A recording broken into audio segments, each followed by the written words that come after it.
First off, I have a couple disclaimers just to get through real quick. For those of you who are my age or a little bit older, yes, my name is Ryan White, but no, I'm not the little boy from the 80s. I had AIDS. You know, I just had herpes. You don't make made-for-TV movies for that. And for anybody who's coming up after me, I do have a drooling and spitting problem, so you might catch that on mic. Second disclaimer, this is my first time doing this, and I'm doing this at the behest of one of my friends. And being the good friend that he is, he's not here tonight. So, if I suck, feel free to meet me in the parking lot tonight. We'll all drive to his house and beat his ass together. It'll be great.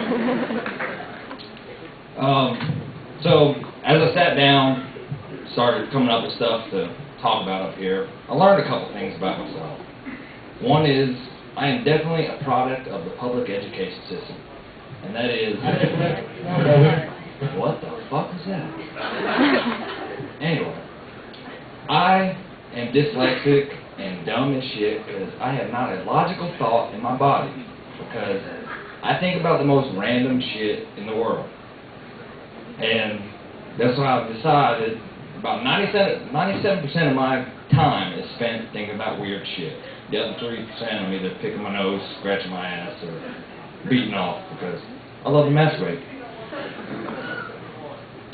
And just to tell you a little something about myself, this past year, my father passed away, and this comes to the weird shit I think about. And it comforts me to think that, you know, my father's up in heaven, chilling out with cool people like, you know, JFK, Martin Luther, Pac, you know, because my dad was cool like that. And he looked in on me from time to time.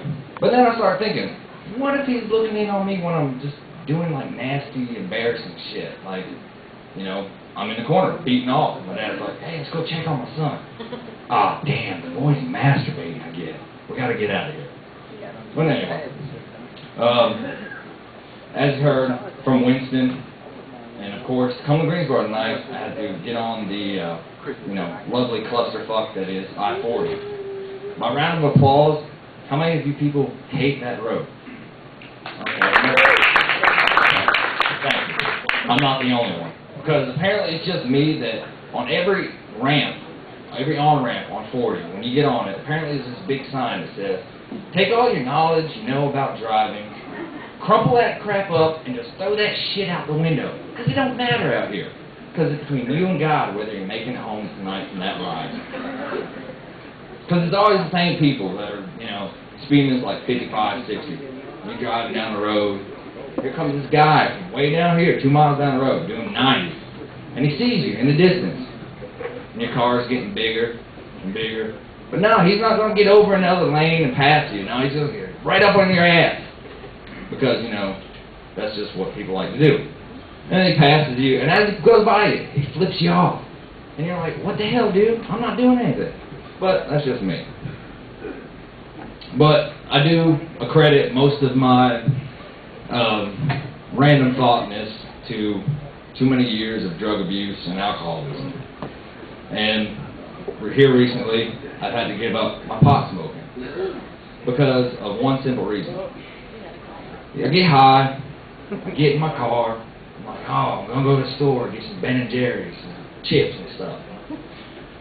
Get in the car, start it up, put it in gear, and you're sitting there and you're like, damn, this ride is taking me forever. Then you look around and you're like, damn, I haven't even backed up the driveway yet. But then you finally roll down the street to the Texaco or BP, whatever convenience store is on your corner. And you go in, you pay like $90 for a 2-liter, you know, your tub of ice cream and a bag of chips because that's the convenience of the convenience store. And then, you know, you spend 2 hours walking home, and then you figure out once you get home, fuck, I drove to the store. But that's been my time. Thank you, everybody.